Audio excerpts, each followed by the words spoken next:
Constituinte de 88. Então, eu peço uma salva de palmas para os nossos palestrantes.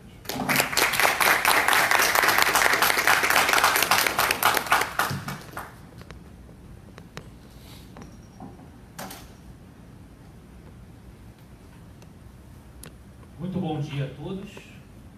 O número, como bem disse o nosso apresentador, não faz tanta diferença se há compromisso, se há interesse. Meus cumprimentos àqueles, portanto, fizeram questão de vir prestigiar não apenas a nossa explanação de hoje, como também todas aquelas que fizeram essa semana na ED. Nós tivemos aqui, sobretudo, me recordo de ter visto na lista a presença na segunda-feira de alguns amigos que vieram falar sobre segurança pública, aos quais muito respeito, o ativista Roberto Mota, o procurador Marcelo Rocha Monteiro. Só eles já demonstram a qualidade, o nível de qualidade dos convidados que me antecederam. Então eu espero que eu possa fazer jus à honra de estar encerrando esse evento na companhia de vocês. Um tema que eu já apresentei numa ambiência virtual fechada, por isso que vocês vão observar que está escrito Boletim da Liberdade no slide. É um periódico, um veículo jornalístico virtual, no qual eu sou um dos editores. Então essa palestra foi originalmente apresentada para o público de assinantes premium do Boletim, por isso que o slide vai exibir não só a logo do Boletim, mas a expressão webinar vem disso, porque foi transmitido virtualmente. Então o que nós fizemos aqui foi uma remodelagem dessa apresentação para ser feita de forma presencial. Então, mais uma vez, meus cumprimentos. Sem mais delongas, vamos ao pensamento de Roberto Campos na Constituinte de 88. O que é que nós vamos fazer aqui hoje e o que é que nós não vamos fazer aqui hoje? É preciso deixar claro de antemão. É claro que, de algum modo, levantam-se bandeiras, levantam-se propostas, mas a minha ideia não é agir nessa explanação propriamente como um ativista, levantando uma proposta, levantando uma bandeira para o país. A minha ideia é ser, sem agir como um médium que baixa um espírito, manifesta um espírito, que não posso fazer isso, é ser simplesmente um porta-voz, um intermediário da mensagem que foi deixada para o nosso conhecimento por alguém que já não se encontra mais entre nós. Alguém que, no não tão distante 2001, como diria o não tão saudoso ditador Getúlio Vargas, saiu da vida para entrar para a história, portanto não pode estar aqui por si mesmo falando, mas que de algum modo foi nas suas preocupações, nos seus posicionamentos, naquilo que pontuou quando esteve entre nós, algo profético. Não tanto, talvez, eu não vou forçar a barra em dizer isso, muito embora, de grosso modo, eu acho que também isso, mas não tanto pelo ângulo das respostas que ofereceu, mas sobretudo pelo ângulo das perguntas que fez, os problemas que apontou, que continuam, grosso modo, rigorosamente atuais. O que de muitas maneiras é uma pena, porque significa que no coração dos problemas que o Brasil enfrenta, nós não avançamos tanto quanto ele gostaria que nós tivéssemos avançado. Então o que nós vamos fazer é tentar mostrar efetivamente o que pensava, o que pontuou, o que propôs, o que se perguntou o mato-grossense Roberto de Oliveira Campos durante o processo de constituição daquilo que viria a ser a nossa Carta Magna atual e, portanto, o processo de gestação desse período que nós ainda atravessamos, que é o malfadado período da Nova República.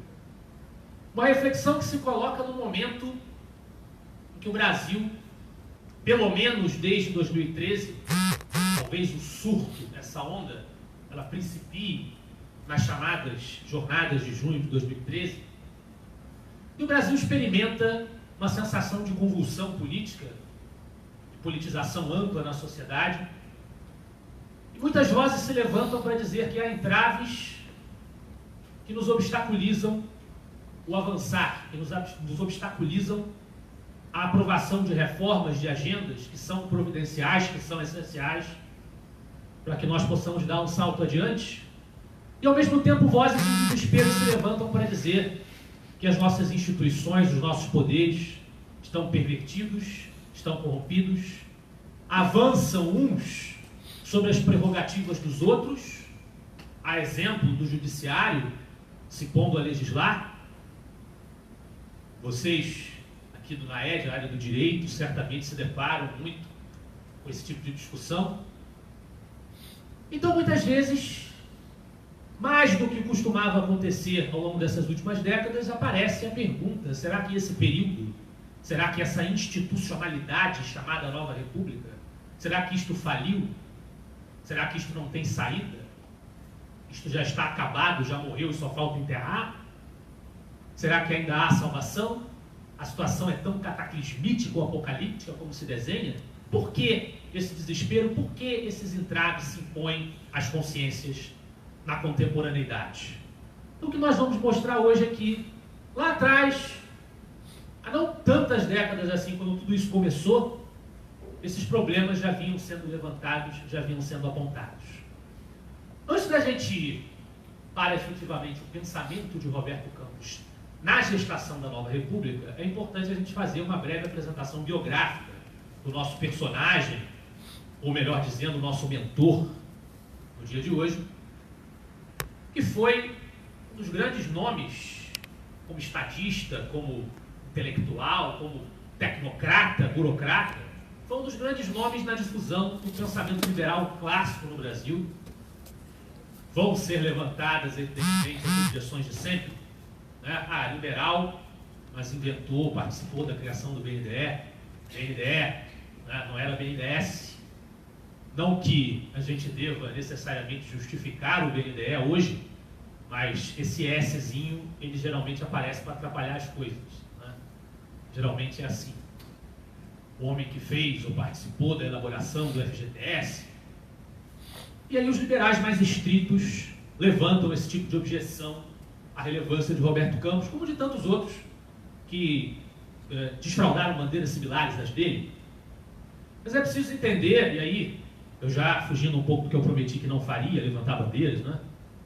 Falar por mim mesmo, mas é preciso entender a situação, o tipo de gramática cultural e política que vigia no Brasil, a dificuldade da integração do pensamento liberal, aquelas épocas recuadas, de meados da nossa República, para entender que no tempo de Roberto Campos, essas ideias mais privatistas, que nós hoje vemos ganharem peso, ganharem proeminência na sociedade, essas ideias, salvo o Eugênio Goudin, foi o grande nome do liberalismo econômico em meados do século XX, essas ideias elas sempre eram defendidas com algumas distorções, alguns cacuetes keynesianos ou desenvolvimentistas. Não se fugia muito disso. Então, para o quadro do seu tempo e para as possibilidades do seu tempo, Roberto Campos era uma das figuras menos preconceituosas para com o capital estrangeiro, era uma das figuras mais interessadas na austeridade fiscal, na contenção da emissão, da gastança exagerada.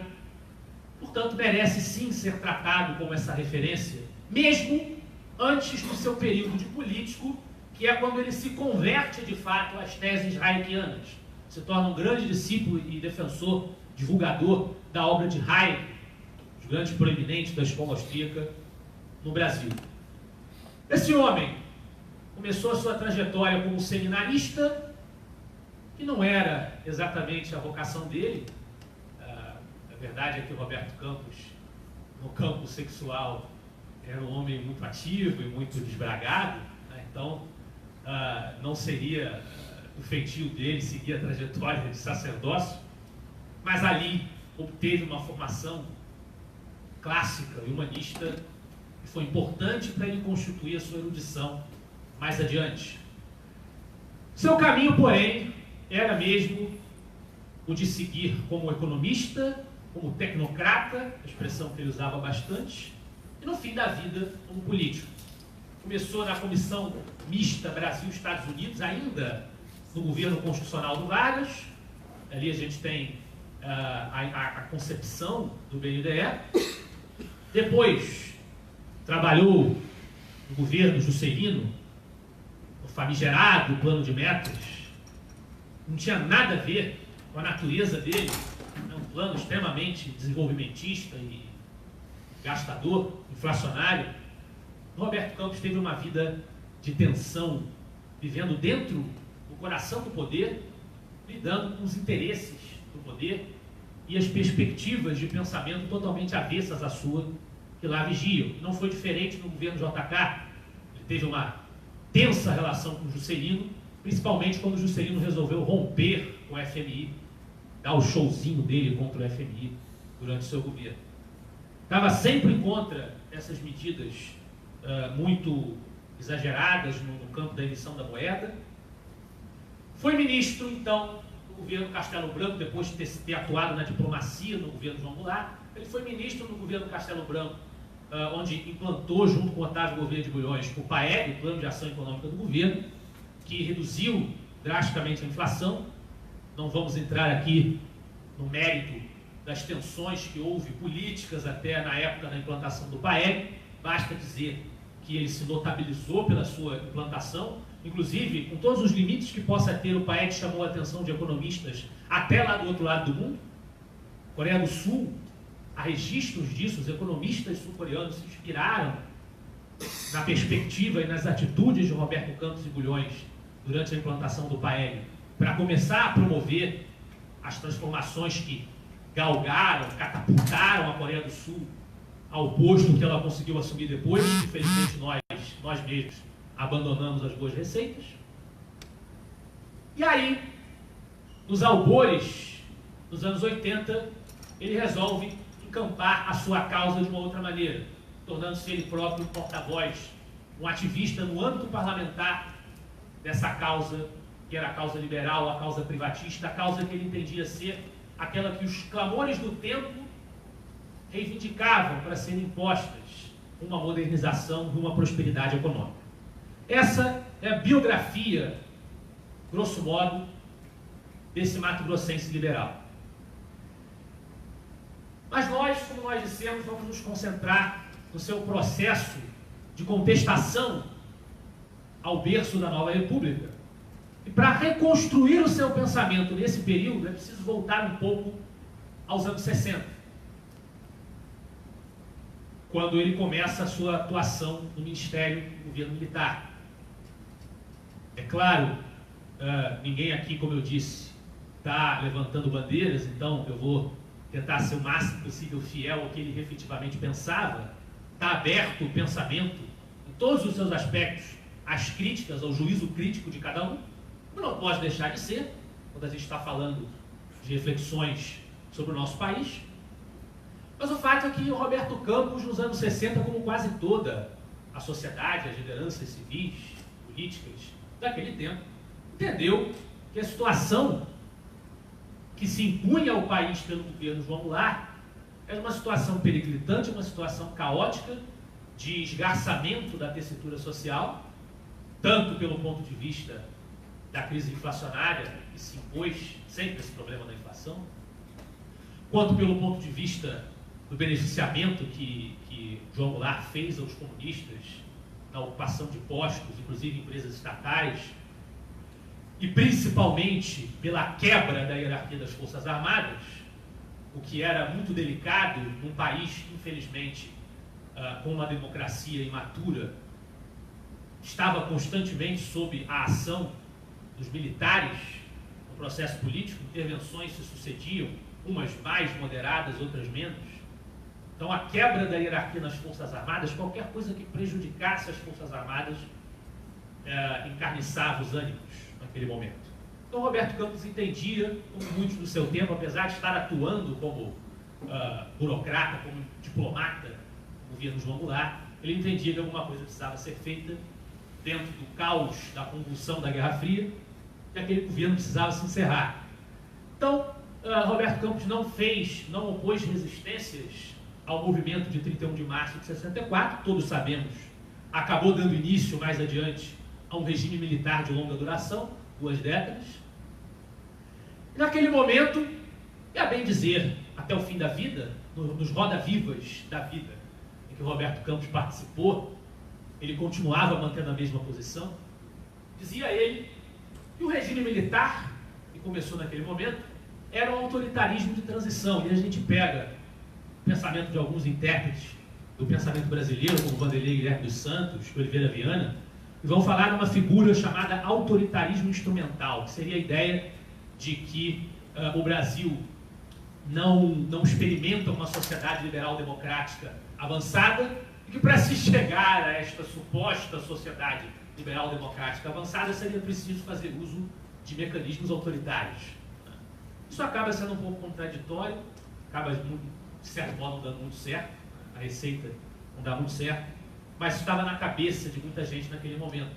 Alguns dos atores do movimento de 31 de março queriam apenas uma intervenção temporária para eliminar esse arcabouço do governo João Goulart e logo a convocação de novas eleições. Entendia-se, inclusive, que Carlos Lacerda poderia ser uma liderança, a grande liderança civil anticomunista, poderia ser, deveria ser provável eleito naquela eleição que nunca houve em 65, mas outros partícipes do mesmo movimento tinham na cabeça essa ideia de uma coisa mais prolongada, uma espécie de revolução branca, e de fato se estenderia a ponto de promover por si mesma esta modernização, que acabou por, de certa forma, suplantar o dinamismo da política civil, a única política, de fato.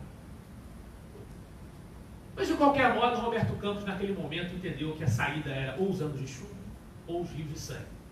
E ele acabou fechando com os anos de chumbo, fechando, na verdade, com Castelo Branco. Os anos de chumbo mesmo, que foi a designação dos anos Médici, Roberto Campos já estava afastado do seu posto, do seu cargo.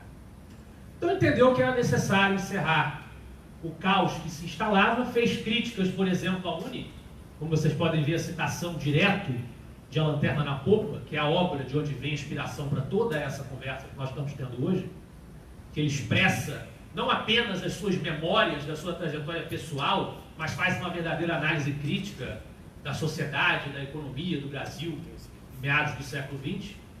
Ele já atacava a UNE, na época presidida pelo nosso distintíssimo José Serra, que participou pessoalmente do comício da Central, aquele espetáculo de bandeiras comunistas no discurso do João Goulart, no dia 13 de março do mesmo ano, de 64, ele critica a UNE como uma entidade que havia se transformado em um partido de esquerda, eivado de corrupção financeira e totalitarismo político. Uma realidade que, graças a Deus, as coisas estão mudando, mas no movimento estudantil geral não temos tanta alteração nesse quadro, no ponto de vista do que é fundamental.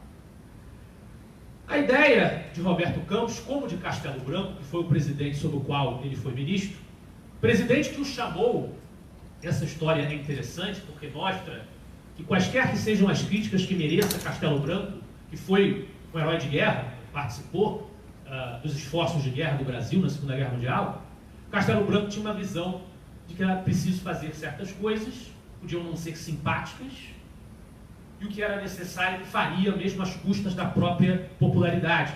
Apesar de ser um regime, já estar começando ali um regime que gozava de certas vantagens por ser um regime de exceção, um regime autoritário, sempre a recepção popular das coisas de alguma maneira pesa, mesmo nos regimes autoritários. Então, à revelia disso, Castelo Branco estava disposto a fazer o que era preciso. Ele convidou Roberto Campos para ser seu ministro. Roberto Campos disse: olha, só aceitarei se puder fazer o que é preciso. E vai doer. E as pessoas vão reclamar do senhor, vão fazer barulho. Só aceitarei se puder fazer o que é preciso. E Castelo Branco respondeu: se você me convencer racionalmente, logicamente, de que as suas propostas, as suas medidas são necessárias, de que não há outro caminho, eu encampo. E aí Roberto Campos aceitou o convite.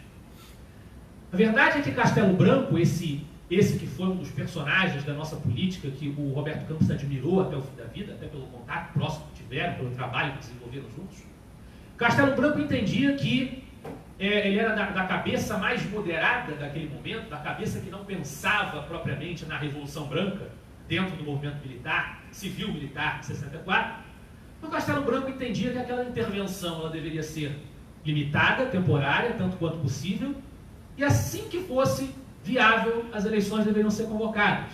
Só que enquanto isso acontecesse, ou seja, enquanto o regime de exceção perdurasse, era preciso construir mecanismos que impedissem que ele extravasasse os limites toleráveis na cabeça de Castelo, ou seja, que tivesse alguma maneira de contrabalançar poderes, mesmo dentro de um regime de exceção. E é por isso que Castelo Branco já projetava o estabelecimento de uma constituição temporária para o regime militar, que veio a ser a Constituição de 67. Mas antes de fazer a Constituição, ele se vê, pelas circunstâncias, forçado a baixar o ato institucional número 2, que é um ato que aniquila os partidos políticos, estabelece o bipartidarismo constrangido, a gente já vai falar sobre isso logo em seguida, permite a decretação do estado de sítio sem aprovação do Congresso e confere um pouco mais de prerrogativas ao Poder Executivo para a cassação de direitos políticos. Ou seja, acaba se criando, pelo clima, até pela pressão da linha dura, que já tinha ali a sua expressão, acaba se criando um reforço desse aparato autoritário, que depois é difícil largar de mão, a gente sabe disso. Quando ele viu o cenário viável, aí sim ele baixou mais um ato institucional, que a gente sabe que para fazer uma nova Constituição é preciso uma grande quebra na ordem de coisas. Então, mais um ato institucional, esse para convocar uma Assembleia Constituinte, que foi o ato número 4.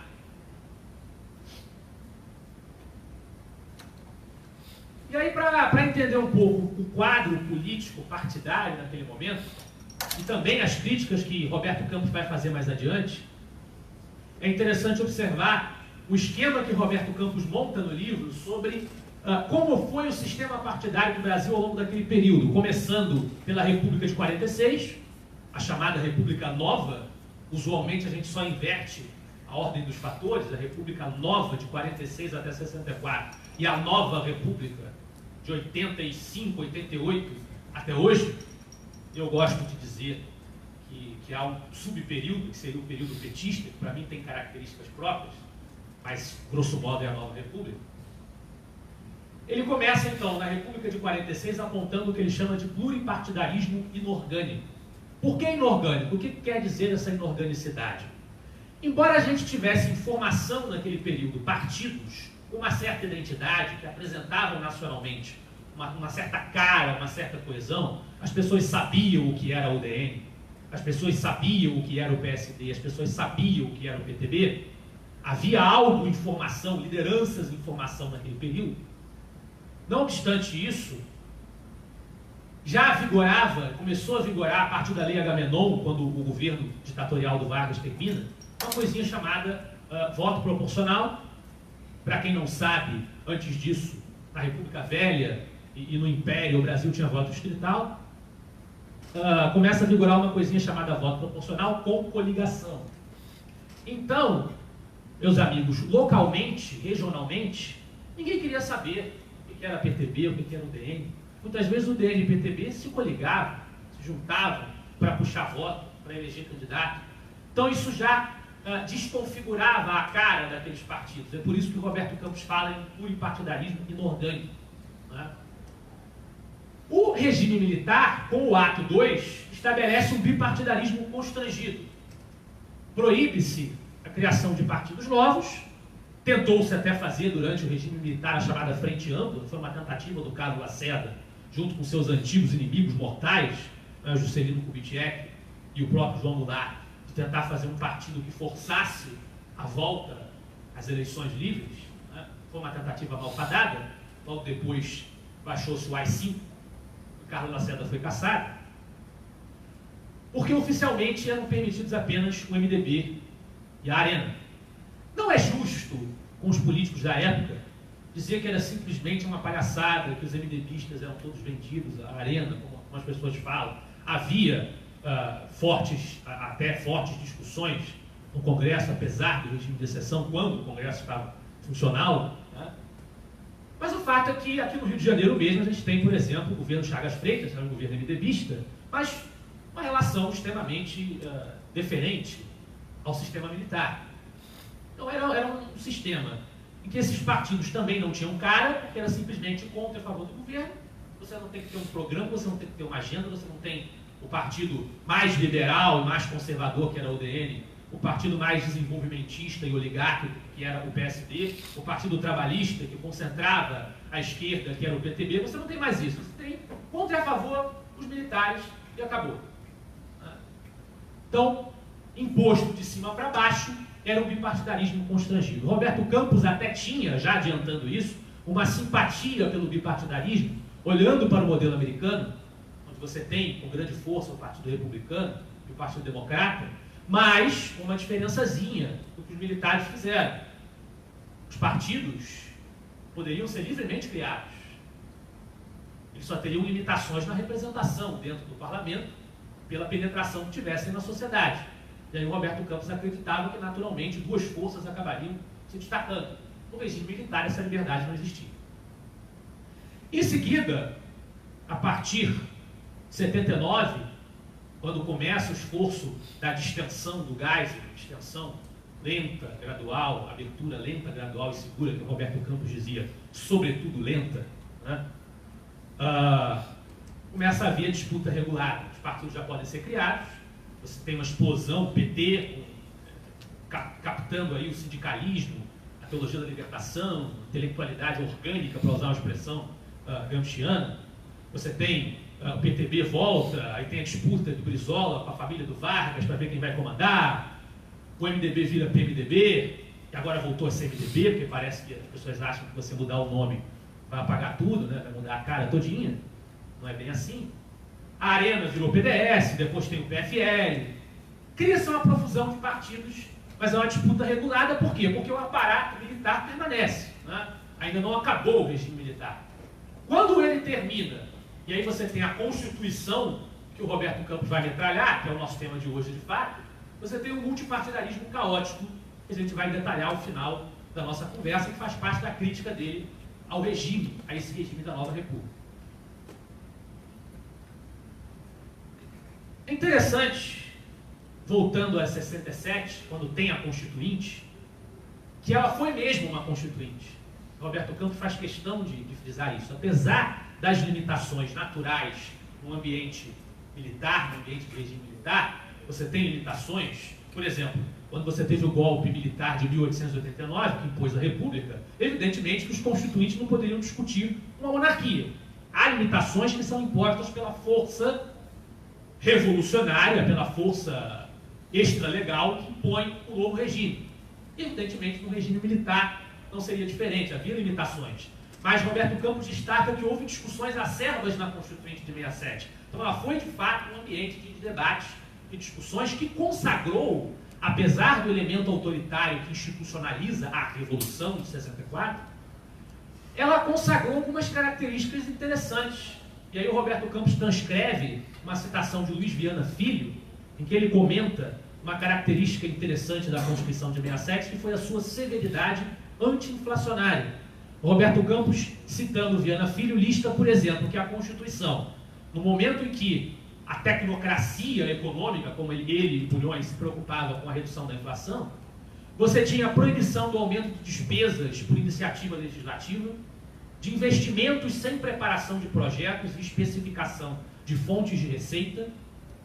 Você tinha a implantação de orçamentos programa, a preparação de orçamentos plurianuais de investimento, ele cita, destinados inclusive a substituir as vinculações orçamentárias pulverizadoras da receita.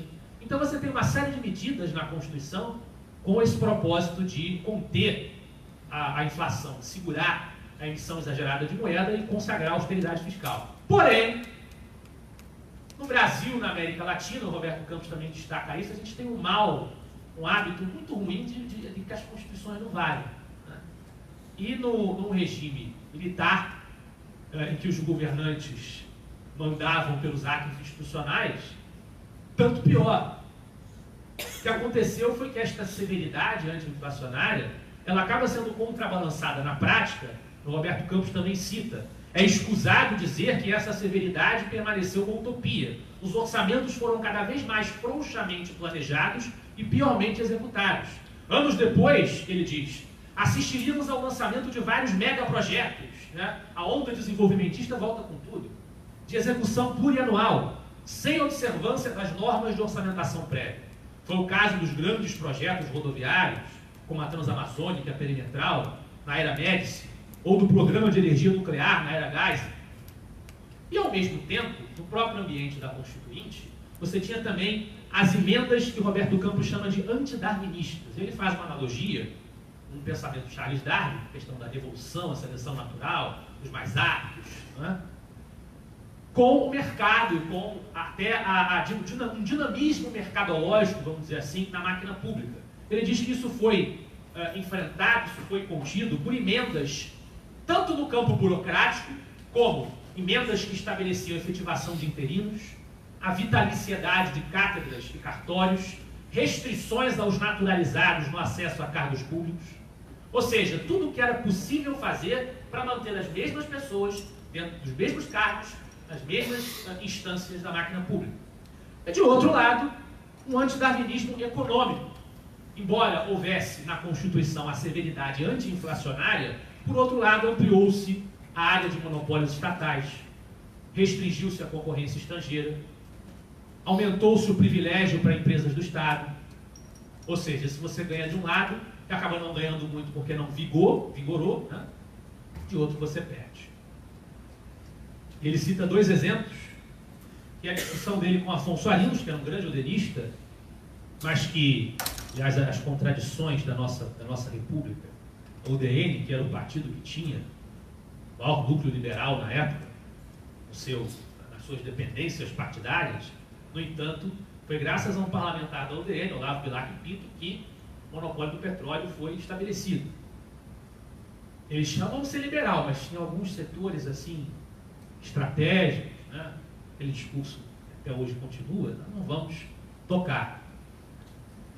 E Afonso Arinos era um desses defensores do monopólio do petróleo, está na Constituição. Roberto Campos discutiu com ele. De outro lado, tem a discussão também com Júlio Mesquita Filho, que eu não coloquei aí no slide, mas ele era o dono do Estado de São Paulo, era um jornalista liberal, bastante conhecido pela sua defesa das teses udenistas, mas ele discordava de Roberto Campos. É uma discussão que fica aberta entre os próprios liberais, inclusive, porque ele achava que o Estado pressionava a imprensa através da taxação do papel, usado nos jornais.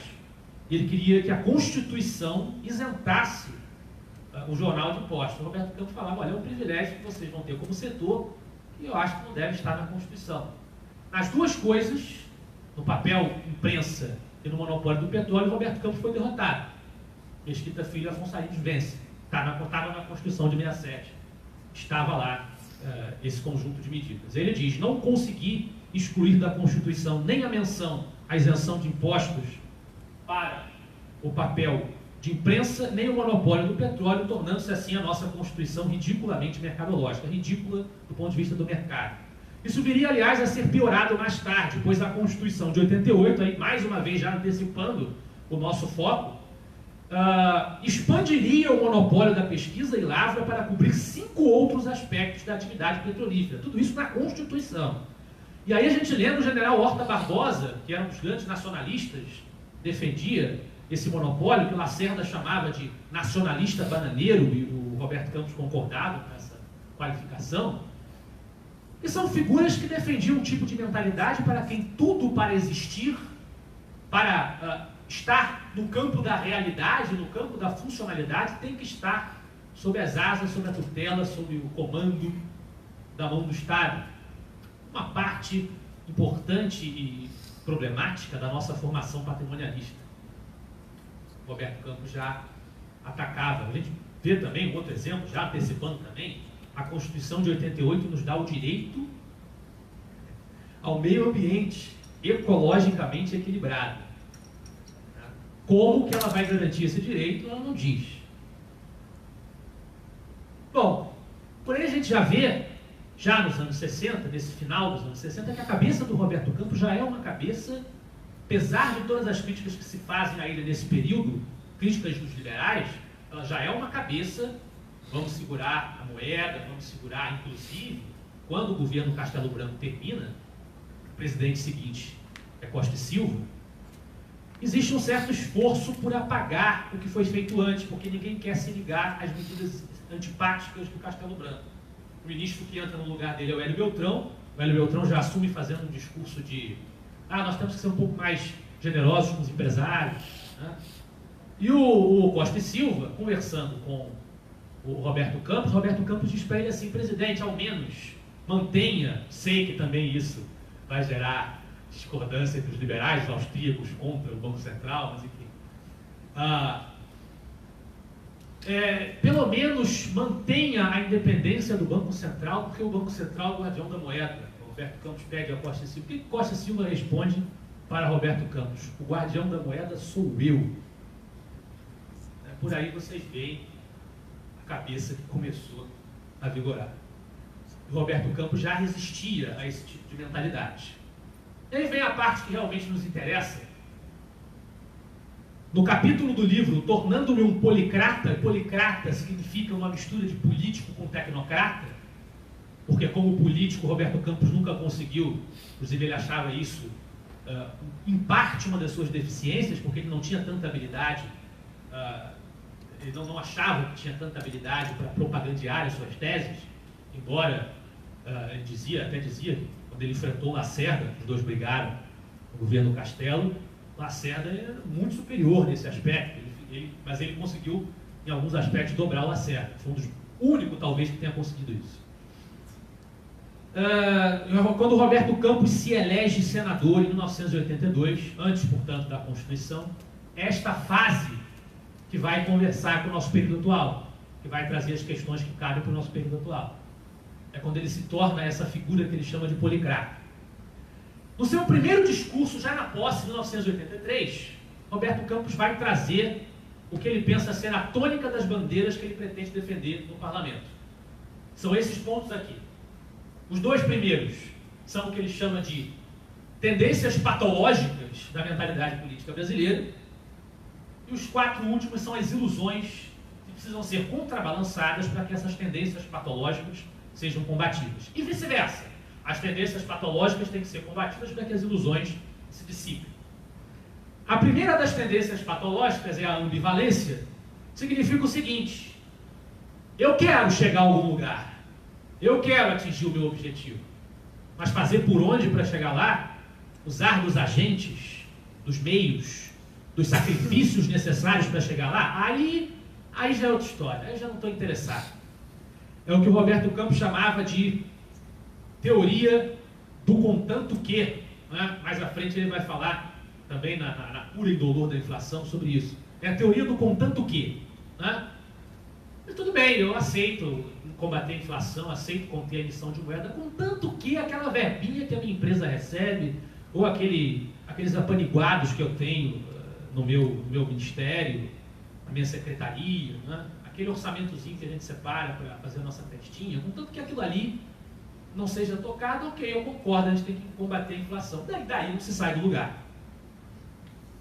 A outra tendência, ainda na ambivalência, ele também diz assim, para exemplificar: queremos investimentos estrangeiros, sem investidores estrangeiros, porque não se cria a condição necessária para que esses investimentos se façam. Impõe-se uma série de proteções, de medidas protecionistas, que obstaculizam esse ingresso do recurso estrangeiro.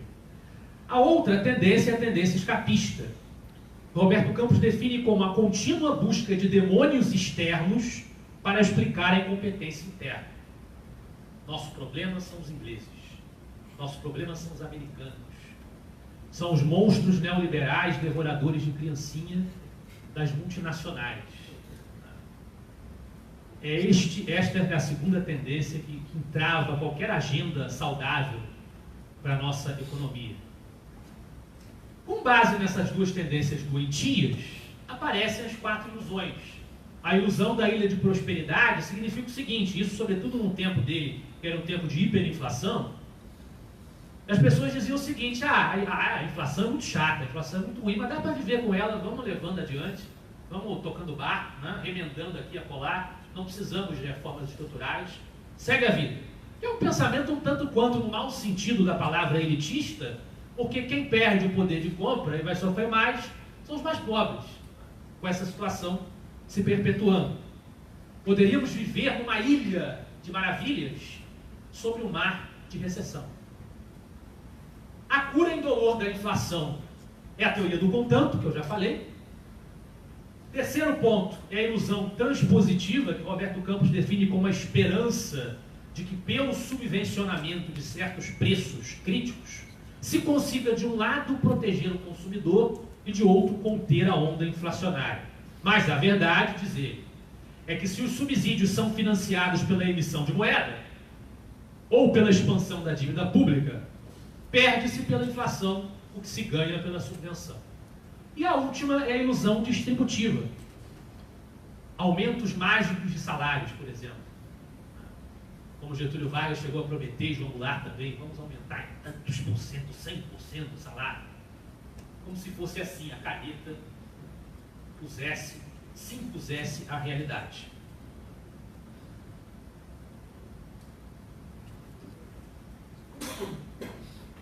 Essas tendências patológicas e essas ilusões se complicavam num quadro em que o Brasil atravessava, particularmente o Brasil, mas isso tinha reflexos mundiais, um problema que Roberto Campos chama de problema da dupla travessia. Que seria o seguinte, tanto do ponto de vista político quanto do ponto de vista econômico. Economicamente, você tinha um quadro internacional em que acontecia aquilo que alguns chamaram de revolução conservadora. Ronald Reagan, Margaret Thatcher, a tendência, um encaminhamento numa direção mais para o mercado, no entendimento dos governos, com as suas limitações, claro, a gente sabe, muitos refluxos keynesianos mais adiante, mas essa tendência se criou e Roberto Campos chegou a se deslumbrar por isso, ele achava que era fatal, todo mundo ia abraçar o liberalismo, ele era um vitorioso, estava resolvido o problema, quem dera. Internacionalmente era isso, e essa tendência internacional precisava ser atravessada no Brasil. No Brasil nós precisávamos sair do dirigismo, daquela mentalidade estatizante, para uma economia de fato, uma economia de mercado, e não o capitalismo de Estado, o capitalismo de compadrio que caracteriza o Brasil. E do ponto de vista político, nós tínhamos que fazer uma transição entre o autoritarismo do regime militar, que já tinha as suas possibilidades esgotadas, não dava para ir adiante. O próprio regime já tinha entendido isso, já estava promovendo a sua abertura, como nós dissemos, Roberto Campos chamou de sobretudo lenta, né? Para a democracia, para um regime, novamente, de eleições livres, abertas, total liberdade de imprensa, enfim. Era preciso fazer esta dupla transferência, esta dupla transformação. O problema é que nenhum, nem outro, nenhuma, nem a outra das travessias foi feita de uma maneira gloriosa, de uma maneira a se comemorar na cabeça do Roberto Campos. Do ponto de vista político, a Constituição de 88, isso já introduz a visão dele sobre a nova República. E nada mais é do que este regime, tanto do ponto de vista cultural quanto do ponto de vista político, aqui se concentrando do ponto de vista político, que passa a vigorar com a ascensão dessa classe, dessa elite política que coordena e que consolida esta Carta Magna, esta Constituição. Ela criou, na cabeça de Roberto Campos, uma democracia disfuncional que comprometeu a governabilidade. E, do ponto de vista econômico, embarcou num autoritarismo econômico sem precedentes através de choques e confiscos. A gente vai ver isso desde o Sarney, com o congelamento de preço, Collor, com a gente sabe muito bem o que, né? Depois, a nova matriz econômica, a nossa distintíssima senhora Dilma Van Rousseff. O resultado político disso também não é legal, porque essas crises econômicas elas acabam casando ou desembocando em impeachments, que são, na República Presidencialista, processos traumáticos, processos dolorosos. Então, nem uma coisa nem outra foi bem feita. Por quê? Na cabeça do Roberto Campos, nem uma coisa nem outra foi bem feita. Por que a gente seguiu esse caminho? E aí que ele vai discutir a natureza das falhas dessa nova república já no seu nascedouro. A primeira falha, a essência das falhas que a nova república comete desde o seu nascedouro, no afã da empolgação, seria, a seu ver, substituir soluções concretas, questões objetivas, problemas materiais, por slogans. Que slogans, ao começo, eram esses? Nós vamos detalhar um por um.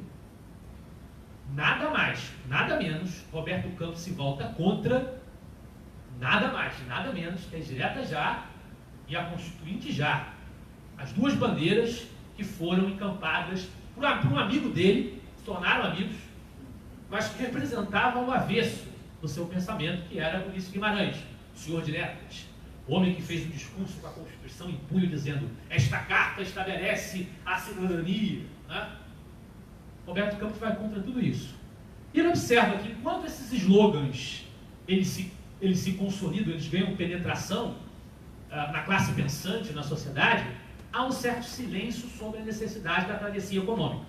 A abertura econômica ela fica um tanto quanto deixada de lado. E o primeiro dos slogans, portanto, direta já. O que Roberto Campos pensava? E mais uma vez eu friso, é o pensamento dele, né, aberto à apreciação de todos. Nós não estamos necessariamente dizendo que ele está certo. Mas do ponto de vista institucional e político, Roberto Campos achava que as eleições indiretas elas não são necessariamente sinônimo de autoritarismo. Ele pega o exemplo americano da escolha dos delegados como exemplo de que não necessariamente essa intermediação na escolha do chefe de governo seria sinônimo de ditadura ou de regime de exceção. Ele achava que era possível podar o aparato autoritário do regime militar que então se encerrava sem eliminar o dispositivo das eleições indiretas. Porque na cabeça dele, na cultura política brasileira, as eleições diretas se tornavam plebiscitos demagógicos. Ele dizia o seguinte: a demagogia aconselha uma experiência mais prolongada do regime de eleições indiretas, que ainda não foi devidamente experimentado, como os americanos o experimentaram, ainda não disse a que veio. Mais importante, essa é a opinião dele também. Como?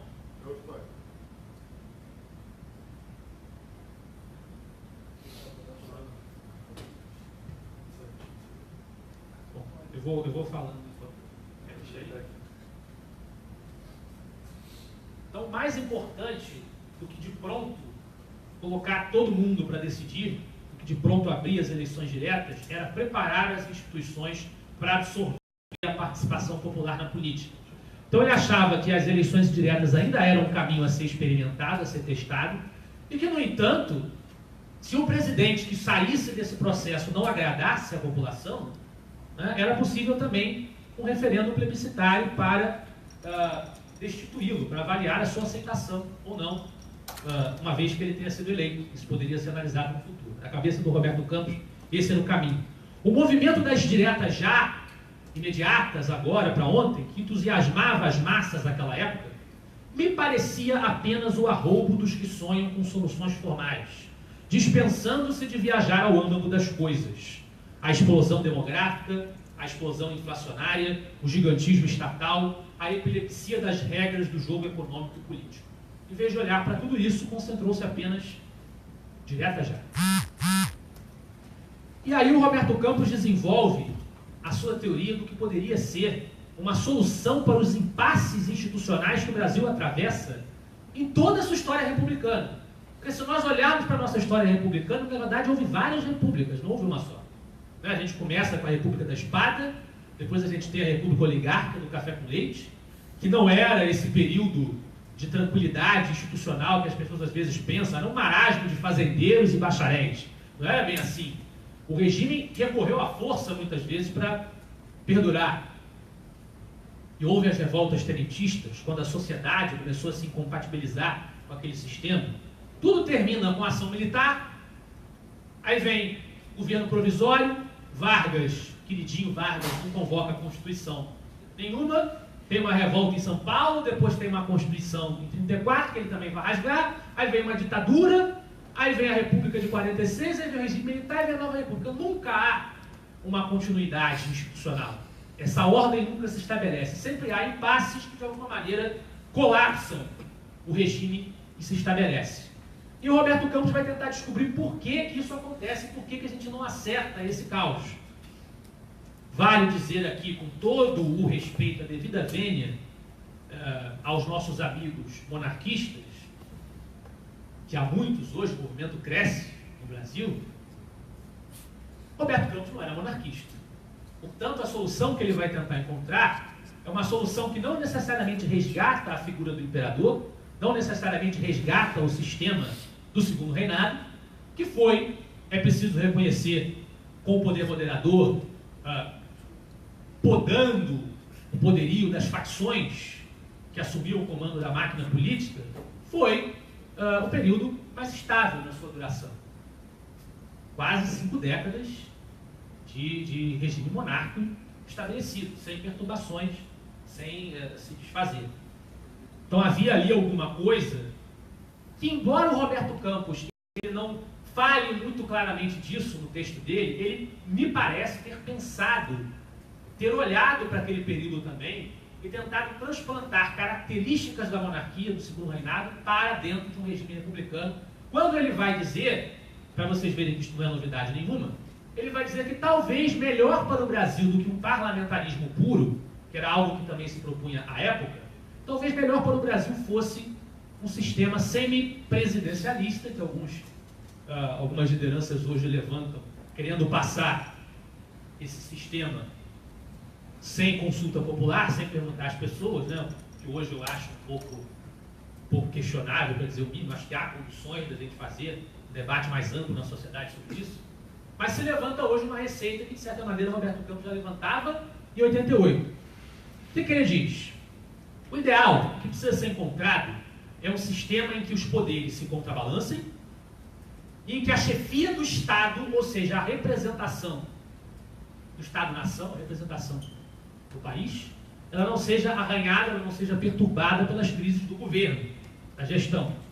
Isto a República não solucionou, na concepção de Roberto Campos. Então ele vai dizer o seguinte, que a experiência brasileira revela que o regime presidencialista americano, adotado pelos primeiros republicanos, já adotado entre aspas, né, inspirados eles no regime que não tinha nenhuma ligação, nenhuma conexão, nenhuma conversa com a realidade social brasileira, essa experiência revela que esse regime convencional, o presidencialismo convencional, calcado sobre o modelo americano, padece de 2 defeitos. Primeiro, pela excessiva concentração de poder, sem o delicado balanceamento de poderes, inerente à experiência norte-americana, que no Brasil não se enraizou, o nosso regime tem resultado na figura do ditador constitucional. O presidente tem muito poder. Como é que você vai tirar ele? Como é que você vai mudar isso? Acaba indo para as armas. Ou para o processo traumático, lento, enervante do impeachment. Segundo, as crises políticas que têm surgido por falta de um mecanismo que flexibilize mudanças de orientação, sem trauma nacional e sem infirmar a figura do chefe de Estado. Se transformam em impasses. Basta lembrar que apenas 2 dos presidentes eleitos após a restauração democrática, em 1946, isso o Roberto Campos falando naquele momento, lograram completar seus mandatos. Hoje a gente já tem mais uma presidente que, pelo menos o seu segundo mandato, não completou. Graças a Deus. Não completou o seu mandato. Né? Então, o problema institucional de fundo que se apresenta é como conciliar a necessidade de estabilidade das instituições e da chefia de Estado, essa que... Obrigado. Tudo se resolve. Essa que representa o país, que deve ser, portanto, uma instância a ser mantida, a não ser tocada por essas crises, por esse caos, como mantê-la, conciliá-la com o requisito de flexibilidade do governo, porque as coisas mudam, a conjuntura muda, a realidade muda, e aí é preciso tomar, às vezes, medidas drásticas contra o governo. Como fazer isso sem infirmar ou sem prejudicar, sem lançar suspicácias à chefia do Estado? Uma das soluções clássicas para esse dilema, diz o Roberto Campos, é adotar simplesmente o parlamentarismo puro. Era a teoria lá do Rio Grande do Sul, do Raul Pila, do Partido Libertador Gaúcho, teoria que outros defenderam no parlamento naquela época, inclusive a Constituinte de 88, ela estava indo numa direção de transformar o Brasil num país parlamentarista, mas aí os interesses temporais, os interesses do momento, do próprio governo Sarney, as injunções que se impuseram imediatistas, perverteram esse encaminhamento, e uma Constituição que era para ser parlamentarista acabou virando presidencialista, voltando a ser presidencialista, com características parlamentaristas, o que complica, com artifícios inspirados, ao menos, no sistema parlamentar, que complica ainda mais o diálogo entre essas instituições, como nós vamos ver. Então, parlamentarismo puro seria uma das soluções. O inconveniente dessa solução é o perigo, na concepção do Campos, de instabilidade pelo rodízio de gabinetes, antes que se tenham criado duas condições essenciais à implantação do parlamentarismo puro no Brasil: a formação de uma burocracia profissional nos altos quadros dirigentes, que assegure continuidade administrativa, e a restauração do Banco Central em sua condição original de guardião da política monetária, coordenado com as autoridades, etc., mais detentor de independência técnica. Guardião da moeda sou eu, já dizia Costa e Silva. Então, para ele, tudo indica ser prudente experimentarmos um outro modelo novel, baseado na experiência francesa da Quinta República, que se poderia denominar de presidencialismo parlamentar, ou semipresidencialismo, ou semiparlamentarismo, os nomes são vários. Um regime intermediário que, de um lado, preservaria aspectos importantes de nossa tradição presidencialista na chefia do Estado, e de outro, aquela ideia de que nós temos que ter uma figura forte, né? A referência que o povo quer ver, o povo quer escolher, etc., etc. E de outro, criaria a figura de um chefe de governo, o primeiro-ministro, removível por voto de desconfiança na Câmara dos Deputados.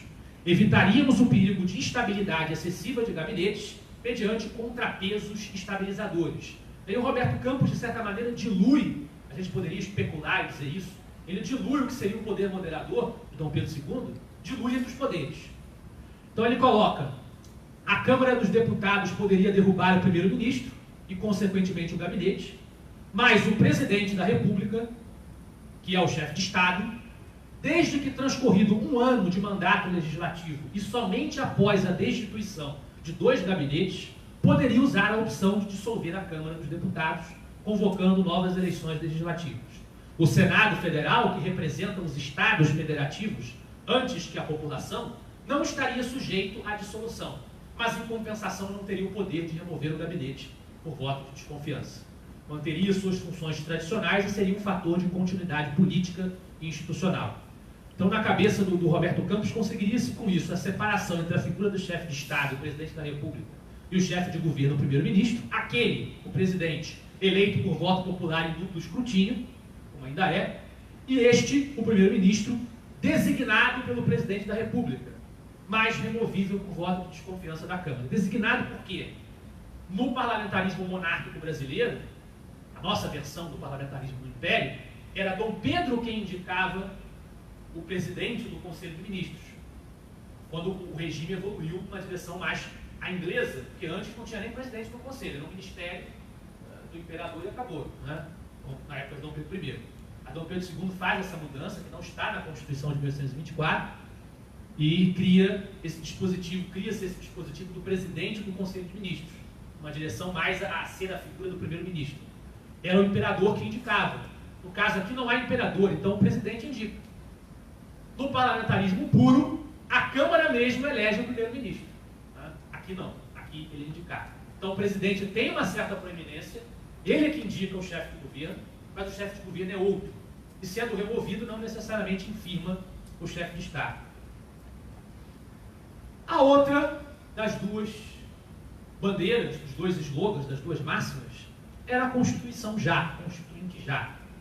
E Roberto Campos fala que aquele problema da dupla travessia ele é perturbado por essa enfermidade chamada constitucionalite, que a ideia é uma doença antiga na América Latina, e a gente não consegue fazer as constituições valerem, então a solução, vamos fazer outras totalmente diferentes, vamos sumir com tudo que existia antes, juntar um grupo novo de pessoas e fazer uma coisa totalmente nova, é tudo novo, Estado novo, a República nova, nova República. Então vamos fazer tudo de novo, criar uma Constituição toda nova. E uma Constituição que não vai se limitar a decretar, a consubstanciar a lei fundamental do Estado. Ela vai tentar agarrar dentro dela tudo o que ela puder, porque as coisas só vão existir se elas estão encampadas no Estado, se elas estão encampadas na Constituição. E aí ele cita algumas coisas que aconteceram na época, no meio do debate constituinte, discussão sobre reserva de mercado na informática e outras besteiras que apareceram na época, que para ele foram permitidas, foram possíveis, porque abriu-se a brecha de discutir de tudo, querer fazer uma lei fundamental para abraçar tudo, para abranger tudo, em vez de se ater a uma atitude mais modesta.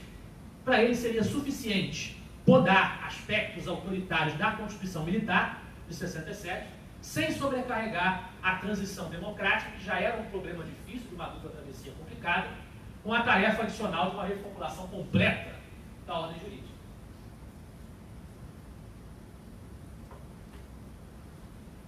Tudo isso para chegar aqui.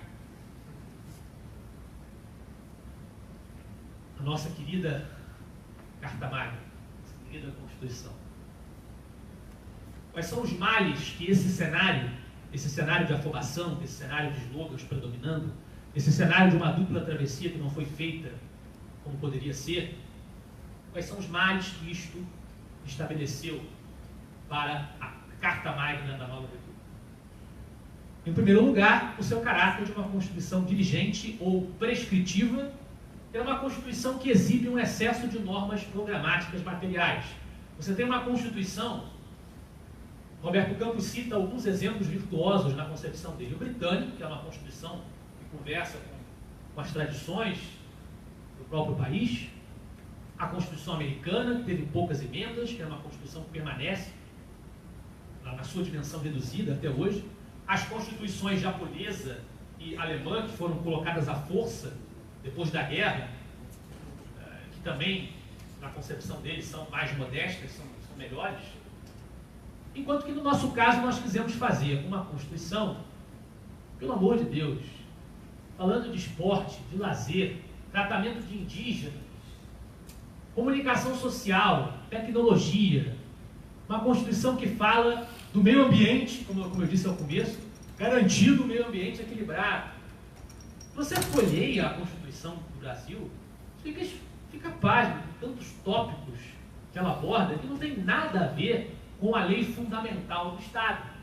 Ela se excede nesse campo, cria uma série de dificuldades que precisam depois ser resolvidas, porque elas tornam o país ingovernável, se forem levadas todas ao pé da letra, porque há uma falha na distinção entre o que seriam garantias onerosas e não onerosas.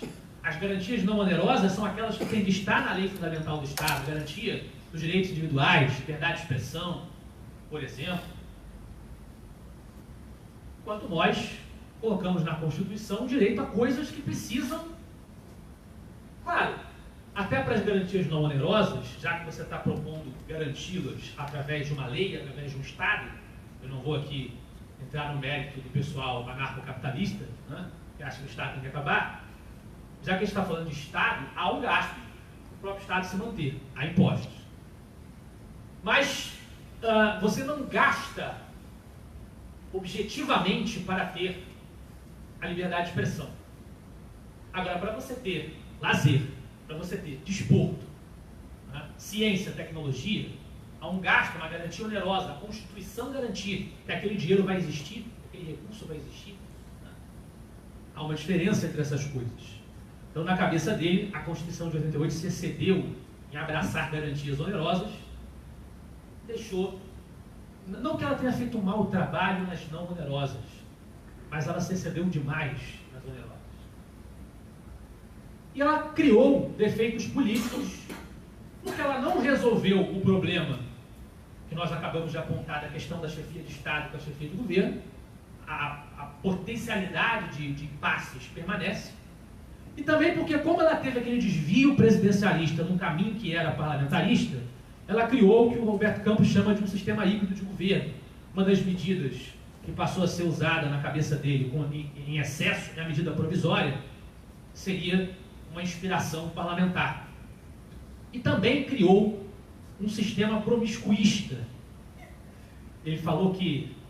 Eu tenho que ler esse trecho para vocês, porque, como Roberto Campos, ele era mordaz e ele era engraçado no texto dele, nas críticas que ele fazia, concorde com elas ou não, e ele criou essa figura do sistema promiscuísta. Ele diz o seguinte: aos dois clássicos sistemas de governo, o presidencialista e o parlamentarista, o Brasil acaba, como sempre, o Brasil que nós estamos na frente, na vanguarda, né? Ordem e progresso, o Brasil acaba com originalidade de apresentar mais o promiscuísta. Não tem nada de parecido com o sistema britânico, que é o de integração de poderes, nem com o americano, que é o da separação dos poderes. No sistema promiscuísta, o que prevalece é a invasão dos poderes. A constituição dos miseráveis, como diz o doutor Ulisses Guimarães, é uma favela jurídica onde os três poderes viverão em desconfortável promiscuidade. O Congresso invade a área do Executivo, intervindo na rotina das concessões de televisão, dos alvarás minerais em terras indígenas, da venda de terras públicas, da remoção de índios em casos de catástrofe. E aí o Roberto Campos diz: conforme a intensidade da catástrofe, os índios poderiam perecer por falta de quórum ou durante o recesso do Congresso. O Congresso tem que aprovar a transferência dos indígenas de áreas de risco.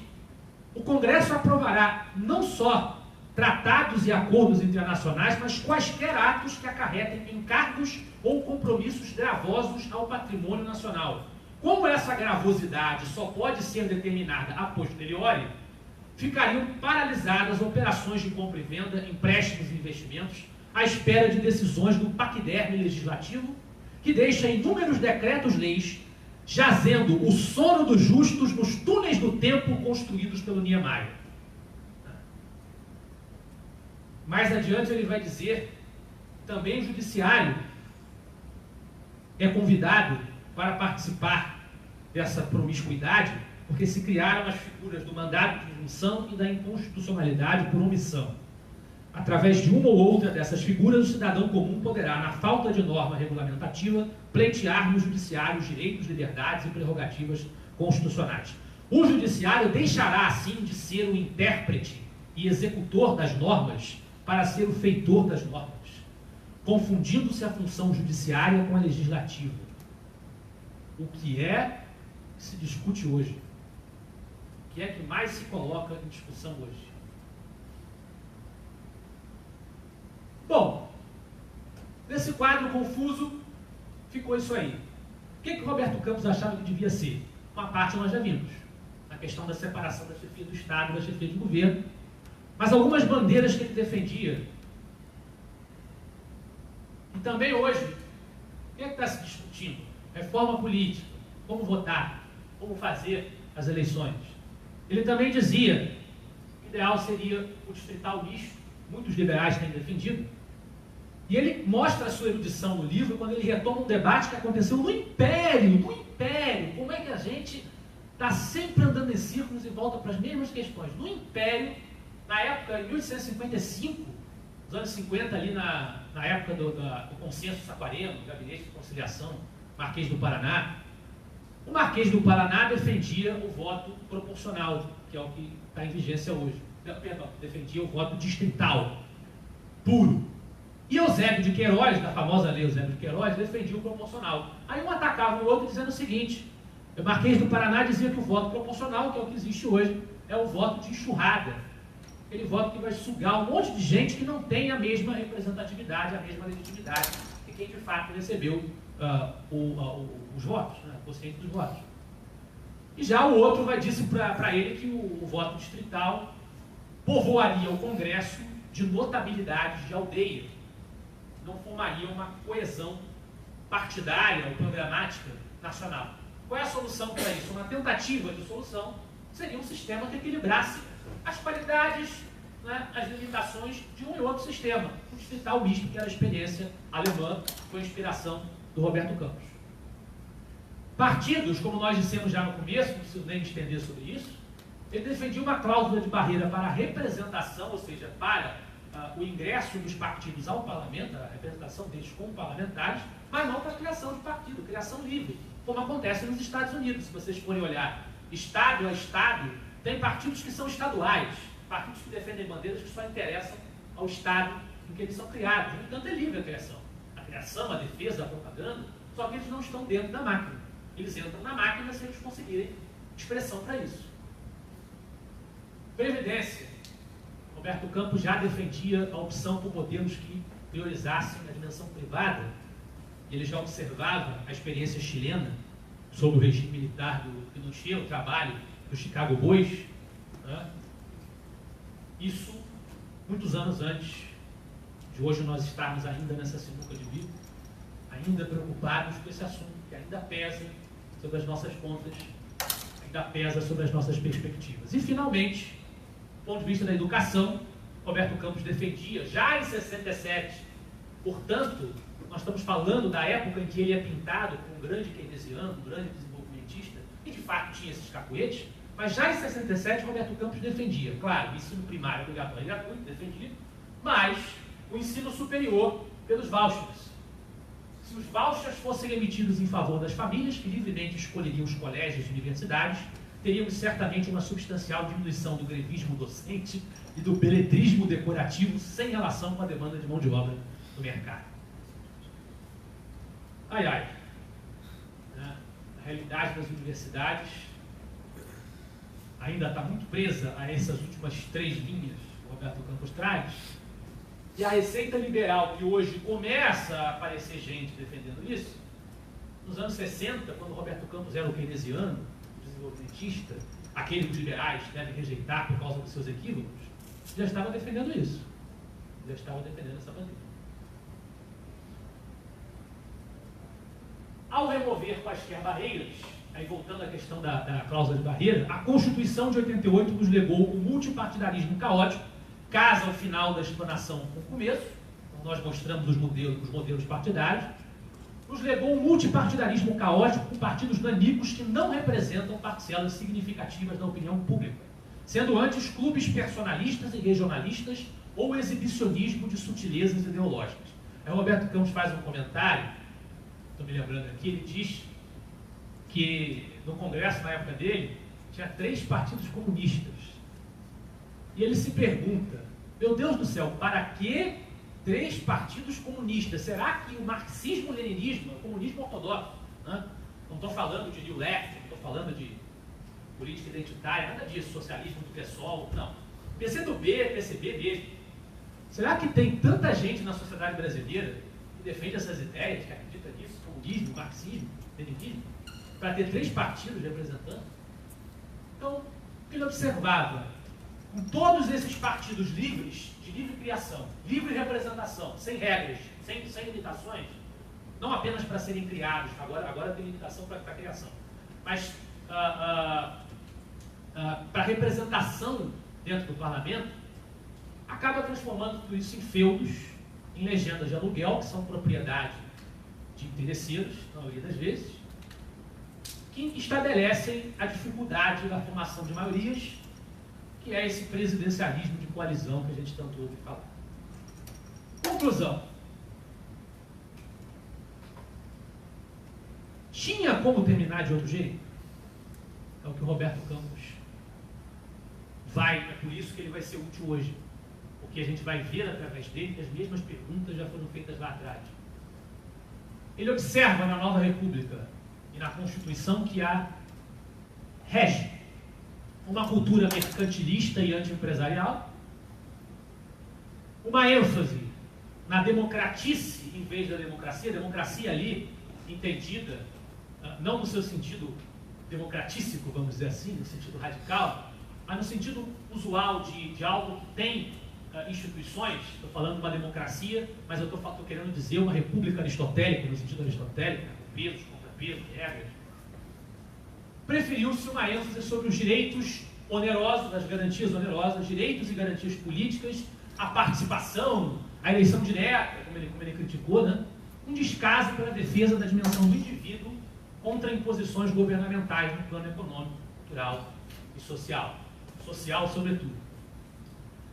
Esta má travessia, tanto política quanto econômica, estabelece um sistema que não se enfeixa corretamente, um sistema que está sujeito a crises periódicas, está sujeito a impasses periódicos e que precisa de uma grande reformulação para avançar, para conseguir dar um passo adiante.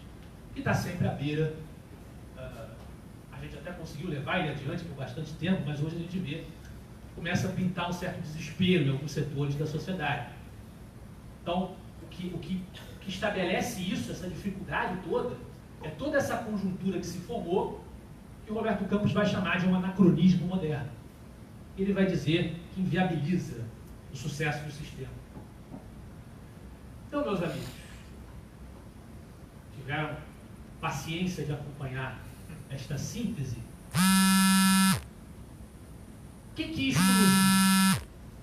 Evidentemente, não vim aqui, como disse ao começo, mantenho a palavra, não vim aqui para fazer o ativismo de alguma coisa, uma propaganda de alguma coisa, pelo menos não é o objetivo principal. O objetivo principal aqui não é responder, perguntar. O Roberto Campos estava respondendo, mas ele também estava perguntando, também estava conversando com perguntas que são as mesmas que nós estamos fazendo hoje. Isto prova que alguma coisa estava errada desde o começo, estava errada desde a concepção, desde a gestação, desde a elaboração inicial. Se nós não superarmos aquelas tendências patológicas que o Roberto Campos apontou, o escapismo e a ambivalência, isto eu acho que qualquer um vai concordar com isso. Se nós não olharmos para os problemas, se nós não olharmos para as dificuldades e efetivamente desejarmos buscar os meios, os recursos, a concretude, a materialidade das soluções, ficarmos sempre em delírios etéreos, postergando, retardando, não mexendo no que é essencial, tocando em perfumarias. Se nós não encararmos de frente os problemas, mexermos na essência institucional, econômica e política do que precisa ser mudado, do que precisa ser mexido, daqui a 20, 30 anos, se esse sistema conseguir, sem uma ruptura violenta, sem uma quebra violenta, se ele conseguir ir adiante, né, os problemas vão se impor. No mínimo, a gente vai sofrer bastante, a gente vai ter outros traumas, a gente já vai estar no quarto, quinto presidente empichado, que a economia vai para a recessão e a gente não sai desse buraco. Daqui a uns 20 a 30 anos, alguém de hoje, eu não sei quem, vai estar, muitos estão escrevendo, pensando sobre isso tudo, vai estar sendo objeto, talvez, se a gente tiver otimismo quanto a isso, vai estar sendo objeto de uma explanação como essa que eu fiz hoje.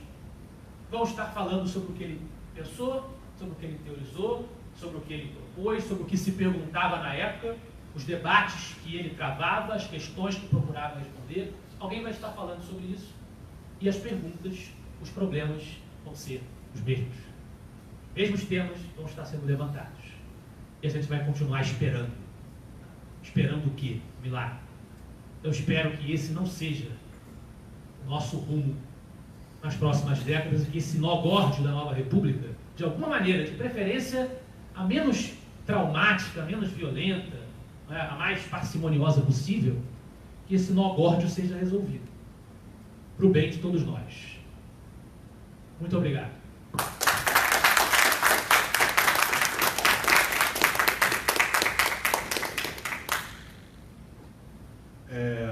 Agradeço muito a você, Lucas, por essa excelente explanação. Eu acho importante, inclusive, ressaltar que eu fiquei impressionado com o fato de que você conseguiu fazer uma palestra sobre política, sem partir para o viés ideológico, sem partir para a panfletagem, sem partir para esse tipo de coisa que, infelizmente, como você até pontuou na sua explanação, a gente observa muito na faculdade e, infelizmente, no IBMEC não é uma exceção.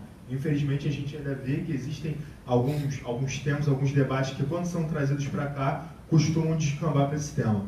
Então, é uma surpresa muito gratificante para mim ter um palestrante que consiga fazer essa observação sóbria que você conseguiu fazer, sem ter que cair para uma linha ideológica que, invariavelmente, vai acabar afastando aqueles alunos que não necessariamente concordem com a sua ou com a minha posição. Então, eu fico muito grato e queria abrir agora a rodada de perguntas. Eu vou tomar a liberdade de fazer a primeira pergunta. Eu observo que, pelo que você conseguiu explicar, o Roberto Campos ele teria uma predileção para um modelo que se aproximasse mais do parlamentarismo. Mas o que eu visualizo é que, eu acho até interessante você ter trazido o tema do direito constitucional para a gente fazer esse contraponto, o que eu visualizo é que hoje em dia a gente vive um país com um panorama político que a gente enxerga claramente que existe um partido, não vou nomear, mas existe um partido político aqui que está dominando, que já ocupou a vice-presidência, agora ocupa a presidência, ocupa grandes cargos políticos e tal. Então, o que eu observo é que a gente caminha para uma hegemonia partidária, seja pela coalizão de partidos, ou seja pelo crescimento de um único partido que acabe se tornando tão grande que os outros não conseguem lhe fazer frente. E, infelizmente, a gente também cai para um radicalismo ideológico que a gente vê que muitas vezes a oposição a esses partidos são partidos de esquerda, cujo discurso se tornou intragável e completamente desconexo da realidade. Então, é claro, não existe um sistema perfeito, não tem como a gente pensar num sistema que acabe com todas essas problemáticas. Mas o que eu observo é que talvez o sistema proposto pelo Roberto Campos acabasse sendo desvirtuado para dar espaço para esses partidos se encastelarem nas posições públicas e dali não saírem nunca mais. Em contrapartida, enquanto eu concordo plenamente com a sua opinião sobre a nossa Constituição, eu observo que essa verborragia na questão de direitos e de garantias teria vindo como até uma boa intenção do Constituinte de tentar impor algumas obrigações ao governo, haja visto que a gente percebe na história do Brasil que quando sai um governo e entra o outro, existe uma tendência do novo governo abandonar todos os projetos do governo antigo. Então, eu queria te fazer essa pergunta. Se, por um lado, a gente tivesse o parlamentarismo que poderia ser desvirtuado nesse sentido que eu expliquei, e, por outro lado, a gente tem essa Constituição malfadada que tenta fazer algo que ela não consegue alcançar, como é que a gente consegue achar um meio termo onde a gente respeite as regras do jogo, as normas constitucionais, e a gente consiga aproveitar esse sistema político de uma forma como ele foi pensado inicialmente e não de como os detentores do poder hoje em dia pensam? O que Roberto Campos poderia nos apresentar nessa situação? Como é que você resolve a situação do sistema atual, sem alterá-lo, sem modificá-lo? Porque, justamente, conversando com aquilo que você tinha falado da constituinte, que é essa doença de você... fazer uma nova... Exatamente. Bom, o Roberto Campos não tem muito o que colaborar, acredito eu, nesse sentido, porque a luta dele era para que não fosse dessa maneira. Né? O esforço dele na época era para que essa Constituição não se efetivasse da maneira como ela se efetivou. Eu acredito, eu sempre acho que a aposta que precisa ser feita, em primeiro lugar, ela é uma aposta, como você falou, ambiente universitário, ambiente intelectual, que é da onde saem as mentes que vão projetar as soluções, que vão projetar as saídas. Ele é um ambiente hostil, ele é um ambiente permeado de dogmatismos anacrônicos que não são abertos à reflexão necessária. Mas eu acho que as coisas estão mudando nesse sentido. Então eu sempre aposto para a mudança cultural, a mudança intelectual, a mudança dessa classe pensante.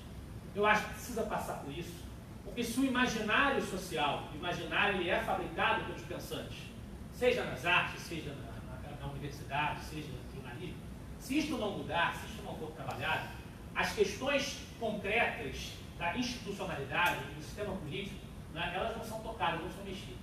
Essa nova república ela existe muito em função de um consenso cultural que se formou em torno disso. Um consenso populista, um consenso desenvolvimentista, a academia já estava permeada, até o que se tornou depois com a ascensão do PT ao poder, né? Isso se verificou, isso se possibilitou por conta dessa penetração, dessa infiltração ideológica nas academias e nas universidades. Criou-se um ambiente de consenso cultural que favorecia a emergência dessas ideias. Então eu acho que para a gente tocar de fato na política, a gente precisa passar pela intelectualidade. Mas também, isso já começa a acontecer, há movimentos organizados por fora da política partidária que tentam sistematizar a apresentação, a exposição, a sustentação de agendas reformistas. Eu acho que se a gente quiser modificar o sistema sem o recurso à emergência radical, à intervenção militar ou qualquer outra coisa desse gênero, eu acho que não tem outro jeito a não ser emendas.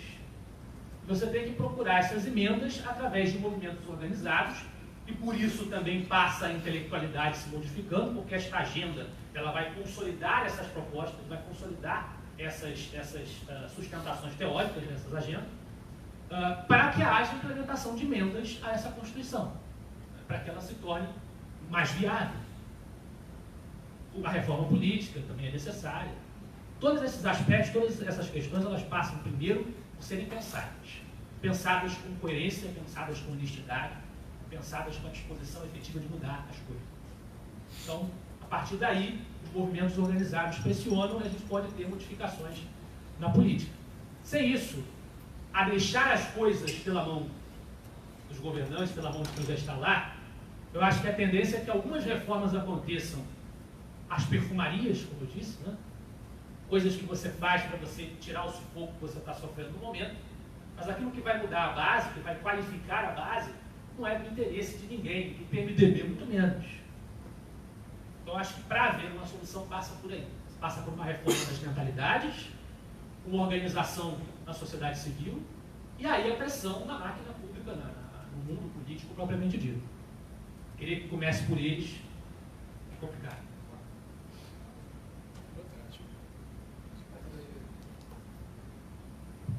Boa tarde. A minha pergunta vai mais ou menos na linha da pergunta do Daniel, só que ela vai mais na questão da viabilidade dessas mudanças.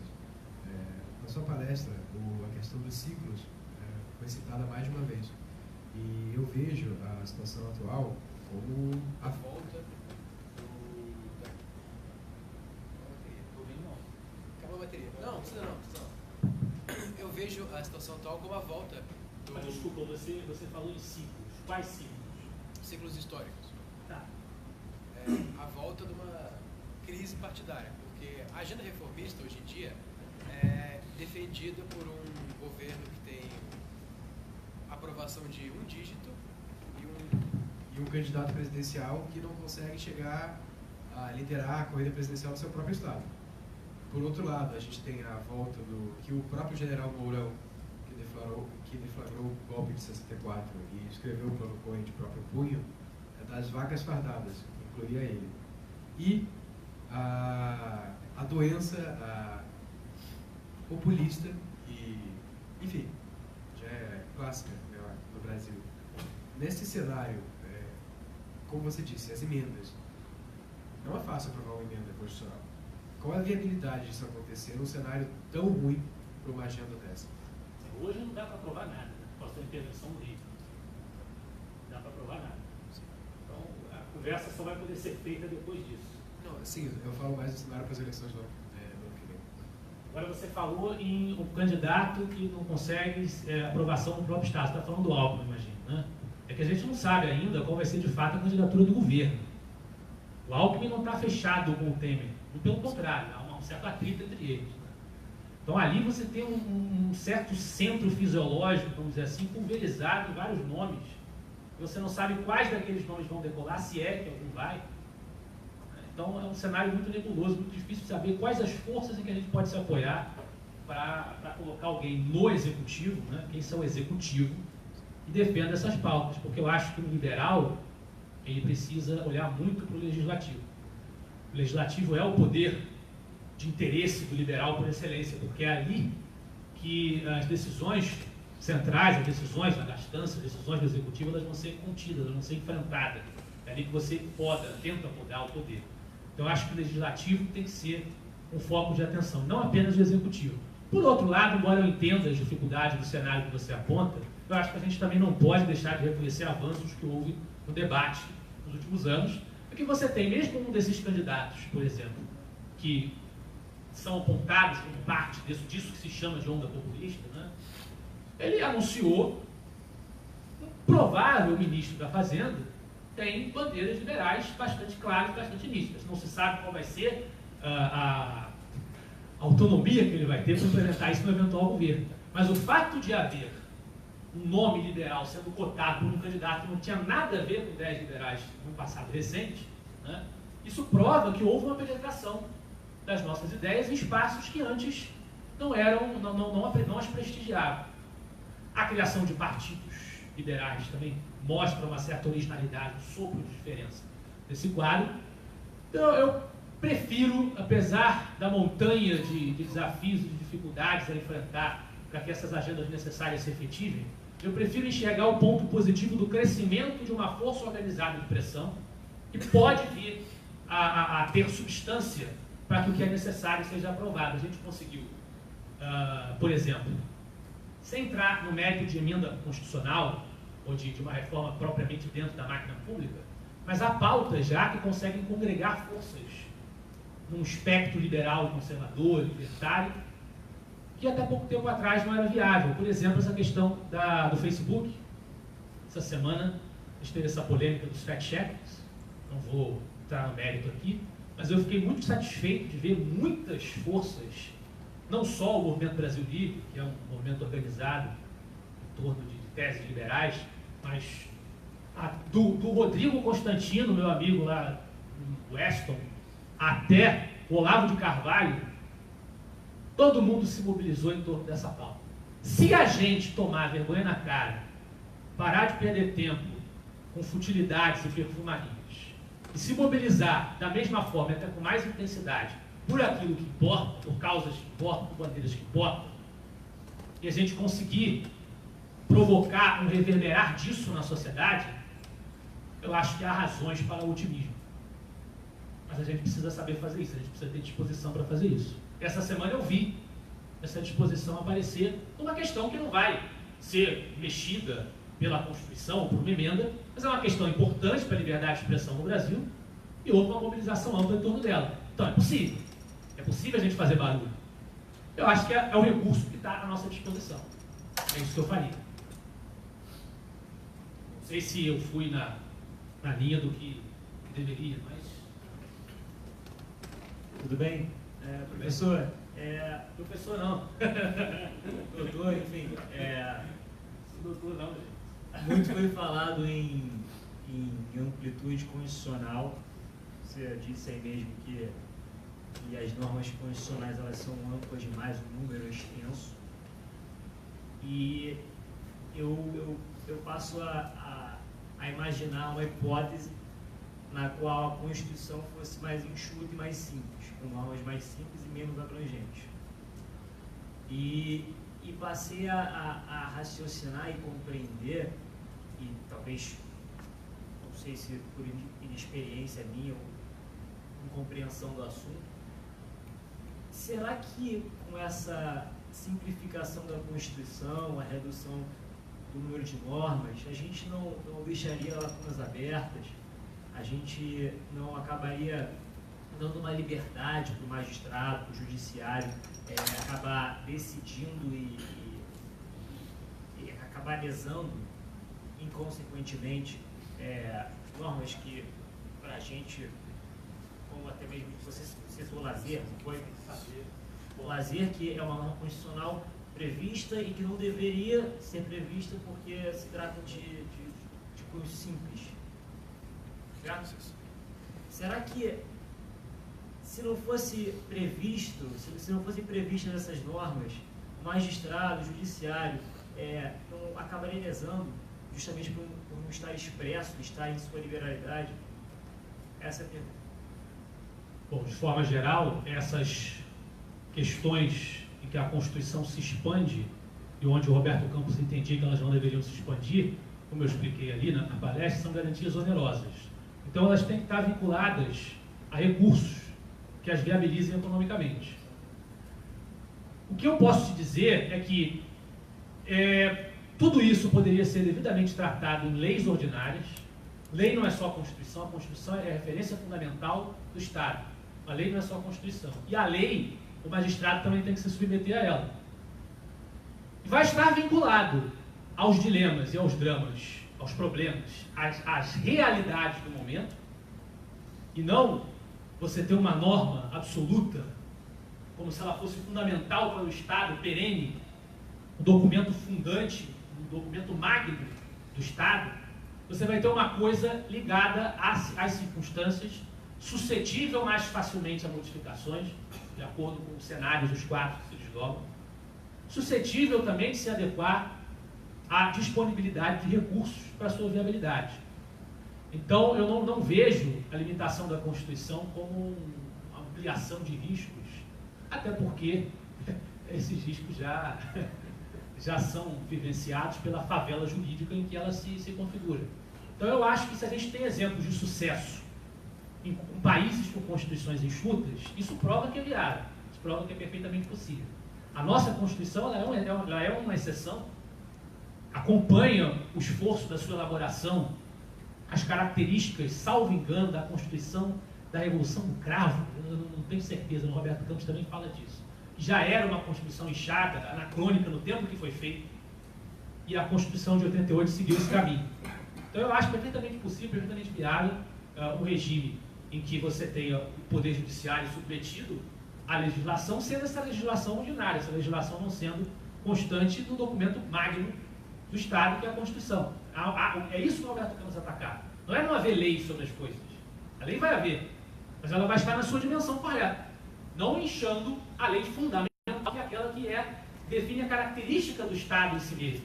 As leis fundamentais, os direitos fundamentais previstos por esse Estado. É cortar esse excesso e colocá-lo no seu lugar. Não é necessariamente eliminá-lo completamente, não haver lei sobre as coisas.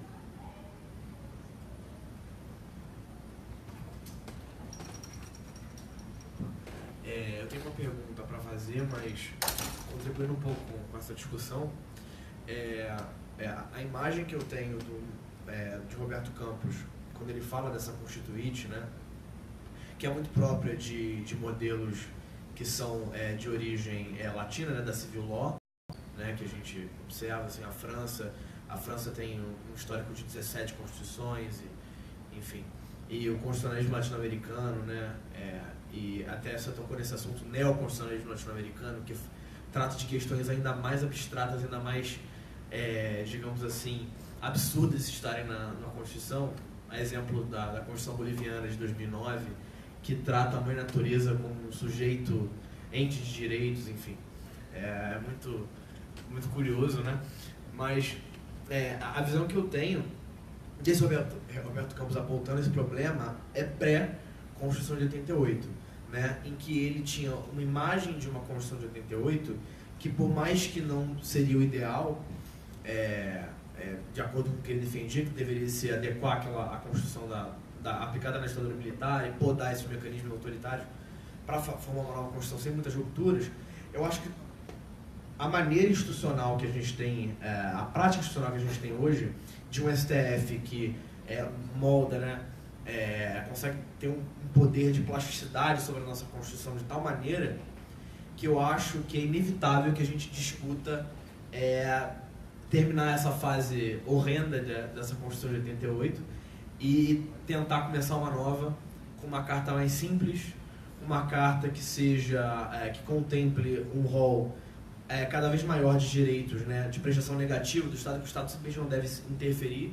e um rol menor de direitos de prestação positiva, e quando tiver algum direito de prestação positiva, que explicite de que maneira seria feito isso, porque uma das características muito interessantes da nossa Constituição, no seu artigo 5º, né, que enumera uma série de garantias, né, garantias que são fundamentais, mas que não existe nenhum tipo de previsão de como isso seria materializado, né, pela ordem institucional. E, enfim, a minha pergunta, ela vai no sentido como a minha preocupação eminentemente institucional, assim, quando eu olho o cenário brasileiro, minha pergunta seria a respeito daquela mudança que o Roberto Campos apontou na reforma política, de não só realizar uma restrição ao número de partidos, né, como realizar uma restrição também à representação partidária, né? O número de partidos é a criação livre de partidos. Sim, a criação... sim, como nos Estados Unidos. Mas a questão dessa limitação de representação partidária, né? Porque na sua explanação eu vi muitas coisas e um problema na minha cabeça persistia, que é o problema do nosso presencialismo de coalizão, né, que acaba sendo muito promíscuo, né, acaba sendo a origem da nossa promiscuidade, dessa promiscuidade toda. E aí, pensando nisso, eu penso uma maneira prática seria essa limitação, mas daí eu te perguntaria, eu até tenho esse livro em casa, na tela na polpa, meu avô me deu, uma edição bem antiga, tem inclusive um autógrafo do Roberto Campos e tudo mais, mas eu te perguntaria em que sentido, né, de aplicação prática, a gente restringiria, digamos assim, o número de candidatos que podem ser eleitos por um partido, a gente restringiria de que forma isso seria feito? Essa é a minha pergunta.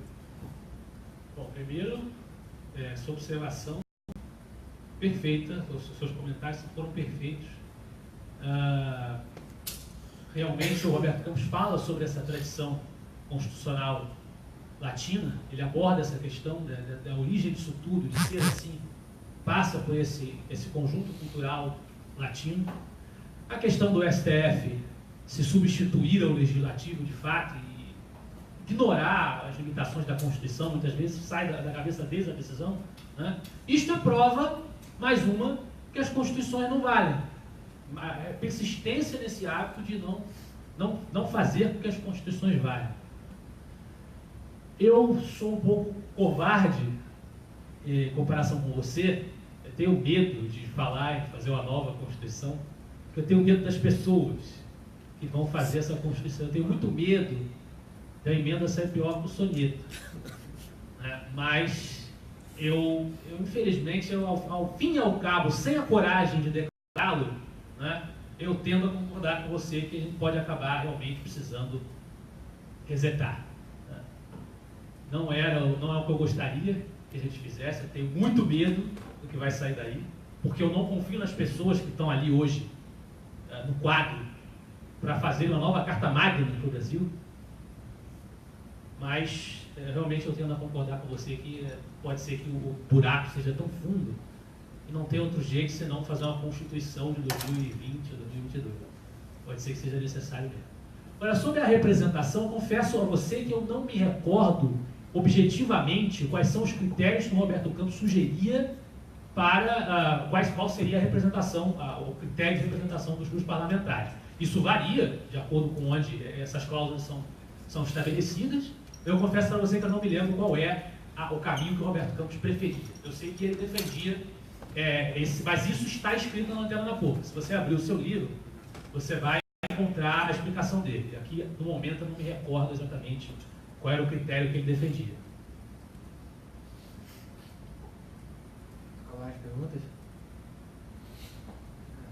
Então, eu queria agradecer a todos que vieram para uma palestra que teve uma procura menor do que as outras.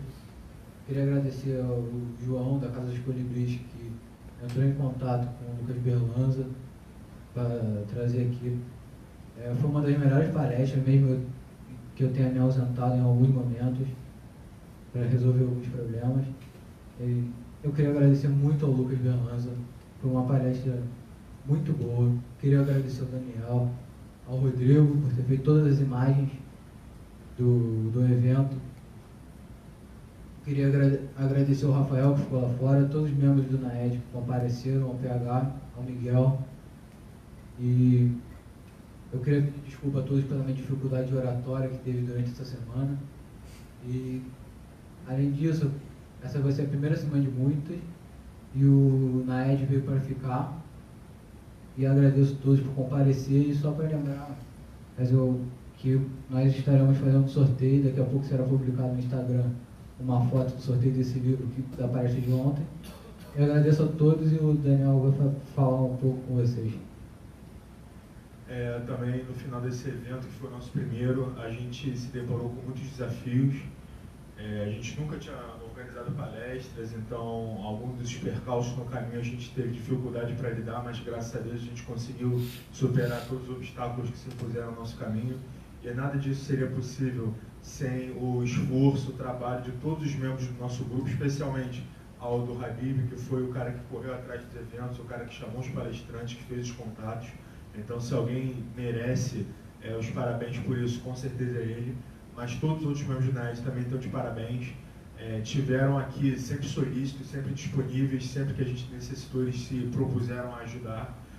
Agradecer, embora não tenha nenhum representante aqui, infelizmente, agradecer a coordenação do IBMEC, a todos os professores que entenderam os nossos eventos e nos não cobraram a nossa presença em alguns dos eventos que nós tivemos que estar presentes. A gente entende que é difícil fazer um evento dessa magnitude numa semana de aula, sem avisar, sem ter certeza absoluta de que as nossas faltas vão ser abonadas. E mesmo assim eu tenho a felicidade de ver que foi tudo um sucesso. Além disso, realmente eu vou fazer cura de palavras do meu colega Habib e agradecer ao Lucas Berlanza. E na figura dele eu agradeço a todos os palestrantes que se dispuseram a vir aqui, porque vocês que engrandecem esse tipo de evento. Se não fossem vocês, especialmente você, eu me refiro especialmente a você, porque, novamente fazendo coroa ao que o Habib falou, foi uma palestra excepcional. de altíssimo nível. Eu acredito que todos estão aqui vão concordar comigo. Então, apesar de tudo, fazendo agora o encerramento, apesar de tudo, eu acredito que essa palestra e essa semana de palestras foi um sucesso. E eu tenho certeza que com a determinação e com o trabalho que nós apresentamos até agora, essa semana realmente vai ser apenas a primeira de muitas e o nosso nome vai se tornar em breve uma referência para grupos de estudantes que querem fazer a diferença no espaço acadêmico. Muito obrigado.